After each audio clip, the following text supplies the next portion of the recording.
नमस्कार दोस्तों, स्वागत है लाइव न्यूज़ में आपका। तो दोस्तों, आज सरदार पटेल की जन्म जयंती है और हर साल 31 अक्टूबर को सरदार वल्लभ भाई पटेल की जन्म जयंती के तौर पर मनाया जाता है।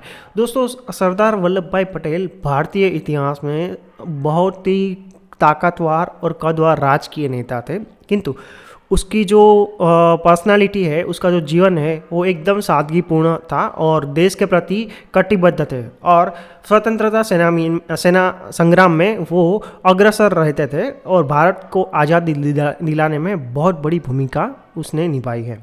जी हाँ दोस्तों, तो सरदार वल्लभ भाई पटेल स्वतंत्र भारत के प्रथम गृह मंत्री बने थे और उप प्रधानमंत्री भी बने थे।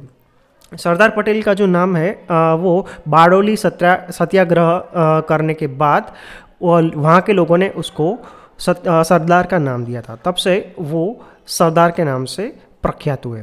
आपको बता दें कि भारत जो आज हम विशाल भारत देश को देख रहे हैं, उसमें सभी राजाओं को एकत्र करने की जवाबदारी सरदार पटेल को दी गई थी और उसने बड़ी ही चतुराई से और खुने से ये जवाबदारी को निभाया और उसके अंतर्गत आज हम देख सकते हैं कि पूरा विशाल भारत बन चुका है और इसीलिए सरदार पटेल को भारत का बिस्मार्क और लौह पुरुष भी कहा जाता है। दोस्तों, सरदार पटेल का जो आरंभिक जीवन है वो कुछ ऐसा रहा है कि 31 अक्टूबर को 1875 में गुजरात के नडियाद गांव में उसका जन्म हुआ था। उसके पिता का नाम जवेरभाई था और माता का नाम लाडबाई थी और दोनों एक सामान्य किसान थे और किसानी करके वो अपने बच्चे को पढ़ाते थे और सरदार वल्लभ भाई पटेल का क्रम चौथा था, यानी कि वो चौथे संतान थे। अब सरदार पटेल तो बचपन से ही बड़े होशियार और तेजस्वी थे, तो इसी के अंतर्गत वो बैरिस्टर की पढ़ाई करके वो बैरिस्टर बने और भारतीय राजनेता बने। उनमें वकालत की बड़ी खूब सूझबूझ थी और इसी की वजह से वो तुरंत ही बहुत कम समय में गुजरात में नामचीन वकालत और राजनेता भी बन गए। और एक समय था कि गुजरात में करीब 23 लाख कांग्रेस के मेंबर्स को बनाने में सरदार पटेल की महत्वपूर्ण भूमिका रही थी। सरदार पटेल का राजकीय जीवन कुछ इस तरीके से होता है कि 1895 में सरदार पटेल ने अपना बैरिस्टर ख़त्म किया और उसके बाद वो ब्रिटिश स्टाइल से वकालत करने में लगे थे।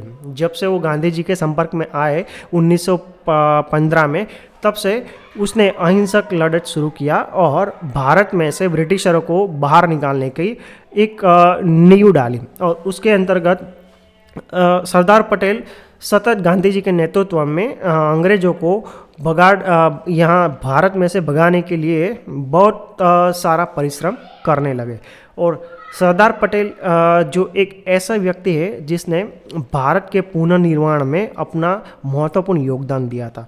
जब 1947 में भारत आज़ाद हुआ तब करीब भारत 600 रियासतों में बटा हुआ था, यानी कि ये 600 रियासतों को एकत्रित करने में सरदार पटेल ने महत्वपूर्ण भूमिका निभाई थी।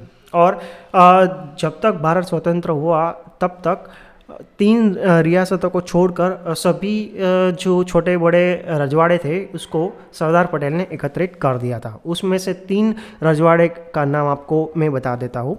सबसे पहला है जूनागढ़ राज्य, उसके बाद हैदराबाद और तीसरा कश्मीर।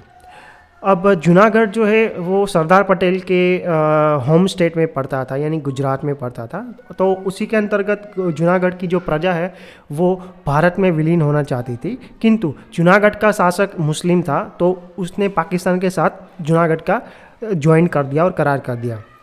तब भारत के जूनागढ़ के लोगों की लागणी का मान रखते हुए सरदार पटेल ने अपनी कुनेह से जूनागढ़ को भारत में 1948 में ज्वाइन करवा दिया। उसके बाद आता है हैदराबाद। हैदराबाद में भी कुछ ऐसा ही सीन था कि जब हैदराबाद का निज़ाम को सरदार पटेल ने भारत में ज्वाइन करने का न्योता दिया गया तब उसने मना कर दिया और उसी वक्त नेहरू ने भी ठान लिया कि अब हैदराबाद को भारत में नहीं जोड़ना है, चाहे कुछ भी हो जाए। तब उसके बाद नेहरू विदेश प्रवास पर गए थे और तभी सरदार पटेल ने अपनी जो भूमिका थी वो निभाई और हैदराबाद में सेना लगाकर उसको भारत में विलीन करवा दिया। तब जब तक ये इन्फॉर्मेशन सरदार पटेल ने जवाहरलाल को दिया, तब वो एरोप्लेन में बैठे हुए थे, यानी कि विमान में बैठे हुए थे। और जैसे पता चला कि हैदराबाद भारत का हिस्सा बन गया है, जवाहरलाल नेहरू ने ज़ोर से ये फ़ोन का क्रैडल को फेंक दिया था, यानी कि वो हैदराबाद के भारत में विलीन होने से सख्त नाराज़ थे। अब जो कश्मीर का मुद्दा है, तो कश्मीर का भी वही हाल है कि जवाहरलाल नेहरू कश्मीर से बिलोंग करते थे, तो कश्मीर में जवाहरलाल नेहरू ने कहा कि मैं कश्मीर का मसला सुलझाऊंगा। तो उसके चलते सरदार और जवाहरलाल के बीच में हमेशा दो मतभेद रहते थे। और सरदार पटेल ने बहुत प्रयत्न किए कि जम्मू कश्मीर को भी भारत का हिस्सा बनाया जाए, किंतु तब तक 1948 में उसका अवसान हो गया। अब उसके बाद जम्मू कश्मीर को सरदार वल्लभ भाई के बिना जवाहरलाल नेहरू ने इंटरनेशनलाइज किया और यूएन में ले गए, और तब से लेकर ये बखेड़ा अभी तक शुरू है।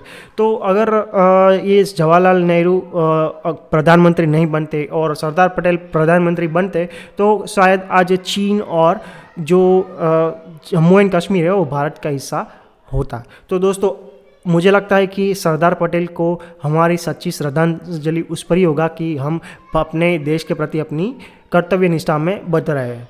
आपकी क्या राय है? कृपया कमेंट करके कमेंट बॉक्स में जरूर बताएगा। धन्यवाद।